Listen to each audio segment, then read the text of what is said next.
하나님의 오늘 우리에게 주신 말씀은 신명기 8장 1절에서 10절까지의 말씀입니다. 이 말씀을 한 절씩 교독하도록 하겠습니다. 내가 오늘 명하는 모든 명령을 너희는 지켜 행하라. 그리하면 너희가 살고 번성하고 여호와께서 너희의 조상들에게 맹세하신 땅에 들어가서 그것을 차지하리라. 내 하나님 여호와께서 이 40년 동안에 내게 광야길을 걷게 하신 것을 기억하라. 이는 너를 낮추시며 너를 시험하사 내 마음이 어떠한지 그 명령을 지키는지 지키지 않는지 알게 하심이라. 너를 낮추시며 너를 줄이게 하시며 또 너도 알지 못하며 내 조상들도 알지 못하던 만나를 내게 먹으신 것은 사람이 떡으로만 사는 것이 아니요 여호와의 입에서 나오는 모든 말씀으로 사는 줄을 내가 알게 하려 하심이니라. 이 40년 동안에 내 의복이 헤어지지 아니하였고 내 발이 부르트지 아니하였느니라. 너는 사람이 그 아들을 징계함 같이 내 하나님 여호와께서 너를 징계하시는 줄 마음에 생각하고 내 하나님 여호와의 명령을 지켜 그의 길을 따라가며 그를 경외할지니라. 내 하나님 여호와께서 너를 아름다운 땅에 이르게 하시나니 그곳은 골짜기든지 산지든지 시내와 분천과 샘이 흐르고 밀과 보리의 소산지요 포도와 무화과와 석류와 감람나무와 꿀의 소산지라. 내가 먹을 것에 모자람이 없고 내게 아무 부족함이 없는 땅이며 그 땅의 돌은 철이요 산에서는 동을 캘 것이라. 내가 먹어서 배부르고 내 하나님 여호와께서 옥토를 내게 주셨으므로 말미암아 그를 찬송하리라. 아멘. 네, 오늘 새벽 예배에 오신 여러분을 환영합니다. 오늘 저는 광야길을 기억하라 라는 제목으로 말씀을 나누도록 하겠습니다. 오늘 모세는 신명기 8장을 시작하면서 또 이스라엘 백성들에게 아주 중요한 권면을 하고 있습니다. 1절을 보면은 내가 오늘 명하는 모든 명령을 너희는 지켜 행하라 이렇게 시작하고 있어요. 계속해서 신명기는 순종하면 축복이고 불순종하면 저주받는다. 그 대전제 위에서 계속 순종하라고 하는 것이 강조되고 있거든요. 특별히 오늘은 여기서 이 1절에서 중요한 것은 모든 명령 그리고 오늘이라고 하는 표현이에요. 하나님의 말씀은 단순히 과거 이스라엘 백성들에게만 주신 말씀이 아니고 현재 오늘을 살아가는 우리에게도 여전히 우리가 지키면서 살아가야 하는 살아있는 말씀이고 또 특정 말씀만 지키는 것이 아니라 모든 말씀을 우리가 다 지켜야 되는 것입니다. 광야 40년 동안 그 40년을 지나서 이제 약속의 땅을 눈앞에 두고 있는 이 2세대들, 출애굽 2세대들에게 필요한 것은요, 단순히 가나안 땅에 들어가서 차지하는 것이 아닙니다. 들어가서 그 이후에도 하나님의 말씀을 잊지 않고 지키는 것, 이것이 더 중요하다는 것입니다. 하나님의 백성은 어디에서 사느냐 이것보다도 어떻게 살아가느냐 이게 더 중요해요. 그래서 모세는 들어가라 차지하라 이 이야기 이전에 먼저 말씀을 지켜 행하라 이 부분을 힘주어서 강조하고 있습니다. 그렇게 지켜 행하게 되면 어떻게 됩니까? 그렇게 되면은 너희가 살고 번성하고 여호와께서 너희의 조상들에게 맹세하신 땅에 들어가서 그것을 차지하리라. 1절 하반절에 그렇게 나와 있어요. 여러분, 가나안에 들어가기만 한다고 해서 저절로 잘 살고 번성해지는 것이 아닙니다. 저절로 차지할 수 있는 것이 아니에요. 들어가서 말씀을 지켜야지 그리하면 이런 번성과 차지하는 그 은혜가 주어지는 것입니다. 어떤 의미에서 보면요, 이 가나안 땅은요, 그 땅이 굉장히 척박하고 비가 오지 않는 땅입니다. 그렇기 때문에 하나님만을 의지해야만 살 수 있는 땅이 바로 이 가나안 땅이라는 것입니다. 우리가 가나안 땅을 젖과 꿀이 흐르는 땅이다 이렇게 표현하지만 사실 이것은 상징적인 표현이에요. 이것은 하나님께 순종하면은 젖과 꿀이 흐르게 된다라고 하는 그 전제를 깔고 있어요. 하나님을 의지하지 않으면 살 수 없는 땅입니다. 그러니 하나님은요, 백성들이 그 땅에서 자신을 더 의지하면서 살 수 있도록 하기 위해서 가나안 땅으로 인도하셨던 것이에요. 그곳에서 지켜 행하라. 말씀에 순종하면 너희가 살고 번성한다. 그 땅을 차지하게 된다. 오늘 하루도 우리가 말씀에 순종함으로 번성케 되고 풍요롭게 되고 그 땅을 차지하게 되는 은혜와 역사가 가득 넘쳐나기를 축복합니다. 이어서 모세가 2절에서요.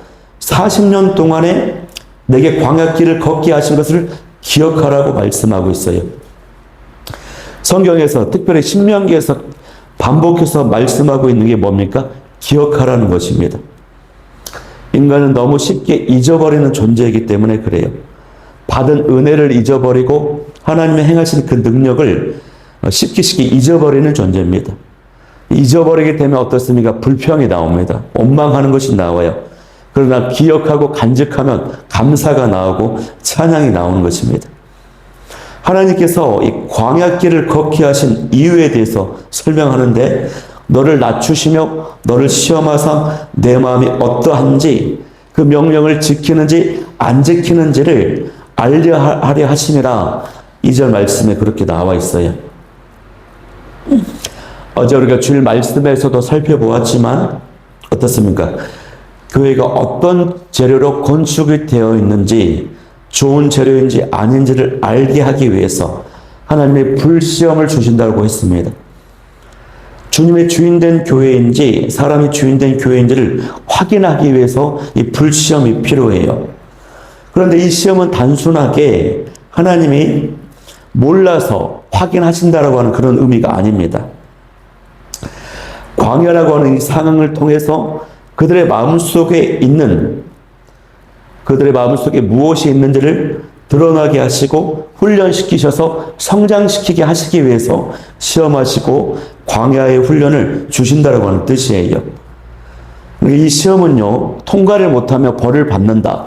벌을 주려고 이 시험을 준다. 이게 목적이 아니라 성장시키고 훈련시키고 연단시키는 데 목적이 있습니다. 하나님이 우리를 불시험 주시는 이유도요. 어떻습니까? 금속이 불순물을 제거하려면 불에 들어가서 이글이글 타오르는 용광로에서 재련되고 연단되어야 불순물이 제거되듯이 하나님께서 우리에게 불시험 주시는 이유가 더 강하게 연단시키시고 성장시키시려고. 사람은요, 평안할 때는 잘 몰라요. 평안할 때는 나의 믿음이 어떠한 상태인지도 모릅니다. 어려움을 만나면 내 마음속에 무엇이 있는지가 드러나게 되고 하나님을 더 의지하게 되고 성장해 가는 것이거든요. 그렇기 때문에 우리가 시험을 만났을 때 하나님 그 시험을 없애 주셔라고 기도하면 안 되는 겁니다. 고난받지 않게 해달라고 기도하면 안 되는 겁니다. 믿음으로 그 고난을 이겨낼 수 있도록 성숙함으로 통과할 수 있도록 기도해야 돼요. 왜? 하나님의 불시험을 주신 이유가 그것이기 때문에 저와 여러분은 고난과 광야의 길을 걷고 있을 때 그렇게 기도함으로 통과해내는 성장하는 저와 여러분이 되기를 바랍니다. 3절 또 말씀을 보면요. 모세는 설명하기를 광야에서 만나를 먹이게 하신 것은 사람이 떡으로만 사는 것이 아니라는 것을 이제 보여주기 위해서 말씀하셔요. 3절 말씀을 이제 한번 합독해 볼게요.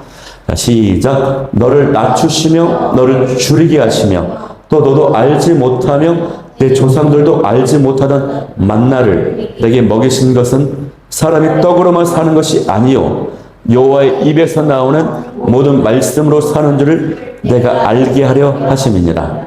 아멘. 이스라엘은 광야에서 먹을 것이 없었습니다. 그런데 하나님께서 하늘에서 만나를 그때그때 내려주셨어요. 그래서 이것을 통해서 그들은 자신들의 능력으로 혹은 땅을 경작해서 음식을 만들어서 먹는 것이 아니라고 하는 것. 자신의 힘으로 살 수 있는 것이 아니라고 하는 것을 하나님께서 깨닫게 하시는 것입니다. 매일 주시는 그 공급해 주시는 말씀으로 받아 먹는 거예요. 이것을 통해서 하나님이 가르쳐 주시는 것이 무엇입니까? 너희가 사는 것은 너희 능력으로 사는 것이 아니다. 하나님의 은혜로 사는 것이다. 이걸 가르쳐 주시는 것이. 또한 매일 하나님의 주시는 말씀을 받아야지만이 살 수 있다라고 하는 겁니다, 여러분. 저와 여러분도 하나님의 주시는 말씀과 매일 주시는 말씀과 그때 기도의 분량을 감당해야지만이 건강하게 생명력 있게 살아갈 수가 있는 거거든요. 저도 이제 사역을 하다 보면은 불가피하게 어떤 이제 세미나를 다녀온다거나 또 연휴가 있다거나 또 휴가를 다녀온다거나 하게 되면은 영적인 밸런스가 깨집니다.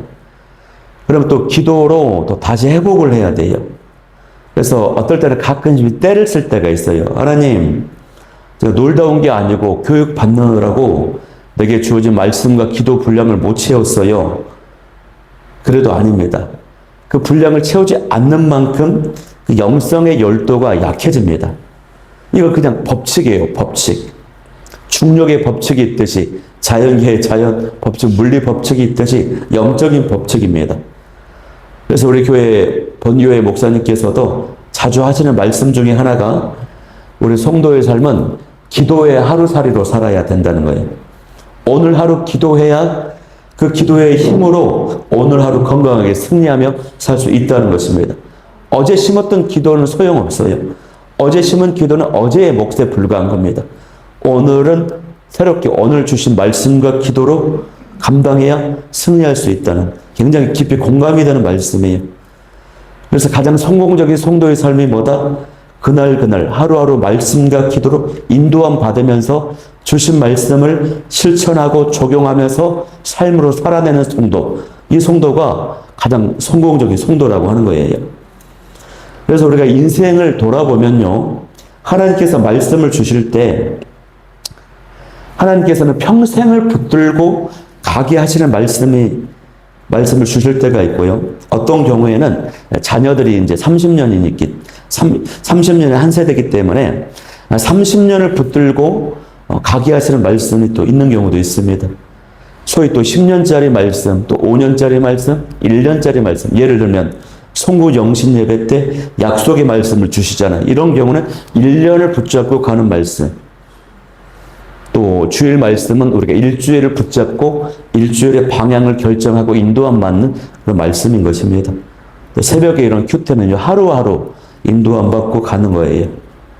사람이 떡이 필요하지만 떡으로만 사는 게 아니라 말씀으로 살아야 돼요. 우리가 어제 밥을 먹었다고 해서 오늘 밥을 안 먹는 것이 아니지 않습니까? 그렇듯 어제 말씀을 들었어도 오늘 또 주신 말씀으로 인도함 받는 것입니다. 그런데 모세는요, 하나님이 행하신 그 은혜를 기억하도록 하기 위해서 아주 감동적인 사실을 4절에서 말하거든요. 40년 동안에 내 의복이 헤어지지 아니하였다. 내 발이 부르트지 아니하였다. 우리는 이스라엘 백성들이 40년 동안 광야 생활을 했을 때를 생각하면은 와, 굉장히 힘들었겠구나. 어떻게 살았을까? 이렇게 생각하는데 그 삶은요, 그냥 우리가 생각하는 그런 추상적인 것이 아니라 실존입니다. 유랑하는 생활이에요. 그런데 생활하는데 얼마나 많은 것들이 필요했겠습니까? 옷이 낡아지면 이 옷을 사는 데가 어디 있어요? 옷을 만드는 곳이 어디 있습니까? 신발이 또 닳고 닳으면 이 신발을 구하는 데가 어디 있습니까? 아프면 또 병원이 있습니까? 없어요. 그런데 이런 모든 필요들을 하나님의 초자연적인 간섭하심과 은혜로 채워주셨던 것입니다. 모세는 이것을 꼭 기억하라는 것이에요. 그러나 하나님은 은혜와 사랑만 주시기도 하지만 잘못을 했을 때 징계도 하시는 그런 분이세요. 그래서 오늘 말씀을 보면은 6절에 하나님의 말씀을 잘 지켜 나아가라. 그러나 순종하지 않으면 아버지가 아들을 징계하듯이 징계한다. 이런 말씀을 또 가지고 있어요. 5절에 있네요. 5절에 너는 사람이 그 아들을 징계한 같이 내 하나님 여호와께서 너를 징계하시는 줄을 마음에 생각하라. 이런 말씀을 하고 있어요. 다시 말하지만 하나님께서 우리에게 강야의 길을 걷게 하시는 그 목적은 단순히 고생시키는 데 있지 않습니다. 하나님을 경외하는 사람으로 만드는 데 그 목적이 있어요. 그런데 모두가 강야를 통과한다라고 해서 모두가 하나님을 경외하게 되는 것은 아니에요. 어떤 사람은 고난을 만나면 오히려 하나님을 오해해서 또 하나님으로부터 멀어지는 사람이 있기도 합니다. 그러므로 우리는 고난의 사건을 만났을 때요, 이 사건을 잘 해석을 해야 됩니다. 하나님을 오해하지 않도록. 왜 나에게 이런 일이 일어났는가? 이렇게 온만 불평하면서 그렇게 질문을 던지는 것이 아니라 하나님은 이번에 나에게 또 무엇을 가르쳐 주시려고 이렇게 질문을 바꿔야 됩니다. 질문을 잘해야지. 좋은 질문을 던져야지 좋은 해답이 나오고, 해답이 나와야지 그 말씀으로 우리가 그 사건을 잘 해석하고 인도받을 수 있기 때문에 그래요. 그렇게 말씀하십니다. 하나님이 계속해서 광야를 기억하라. 그런데 7절부터 분위기가 바뀌어요. 7절부터는 광야에 대한 이야기를 하던 이 모세가 예전에 하나님께서 주실 그 약속의 땅, 가나안 땅에서 주어질 은혜에 대해서 막 이야기를 합니다. 7절에 내 하나님 여호와께서 아름다운 땅에 이르게 하시나니 그것은요, 골짜기든지 산지든지 물이 많은 곳이, 샘이 막 흐르는 곳입니다. 8절에는 막 밀과 보리의 소산지, 포도와 무화과, 송류, 열매가 많이 맺혀진다. 이런 말씀을 하세요.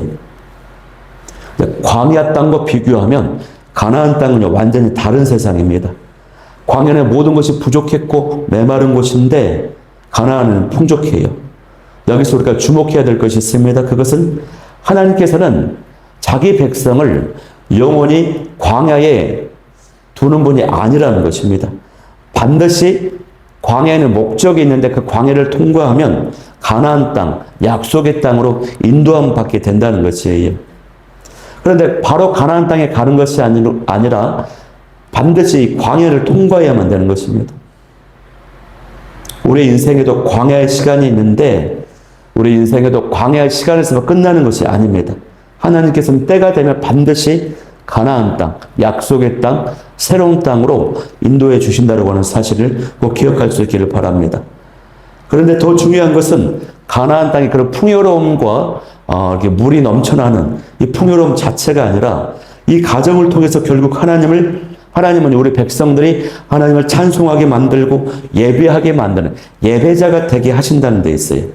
그 내용이 10절이거든요. 우리 마지막 10절을 한번 합독해 봅니다. 시작. 내가 먹어서 배부르고 내 하나님 여호와께서 옥토를 내게 주셨으므로 말미암아 그를 찬송하리라. 아멘. 하나님께서 이 풍요로움을 주시는 목적, 약속의 땅 가나안으로 인도하시는 목적은 단순히 풍요로움을 즐기는 데 있는 것이 아니라 우리를 찬양하게 하려고, 예배자가 되게 하려고 하는 것입니다, 여러분. 이것이 신명기 8장의 핵심이라고 할 수 있어요. 결국 하나님은 나로 하여금 예배자가 되게 하신다. 나의 찬송을 받게 하기 위해서 가나안 땅으로 인도하신다. 가나안 땅에서는 풍요로움 때문에 찬양하고 광야에서는 하나님이 주시는 그 은혜와 능력들을 기억하게 하셔서 하나님을 찬양하고 예배하게 하시고, 우리가 광야길에 있든지 혹은 가나안 땅의 풍요로움 가운데 있든지 상관없이 항상 어떤 곳에 있든지 하나님을 찬양하고 예배하는 복된 예배자들이 될 수 있기를 간절히 축복합니다. 말씀 붙잡고 기도할 때 첫 번째, 광야의 길에서도 하나님의 은혜와 능력을 잊지 않게 도와주옵소서. 두 번째로 날마다 말씀과 기도로 살아가는 성공적인 성도가 되게 하여 주옵소서. 세 번째는 광야에 있을지라도 또 가나안의 풍요로움 가운데 있을지라도 하나님을 찬송하는 예배자가 되게 하여 주옵소서. 이 기도 제목 가지고 우리 완전하신 나의 주 찬양하며 나아가도록 하겠습니다.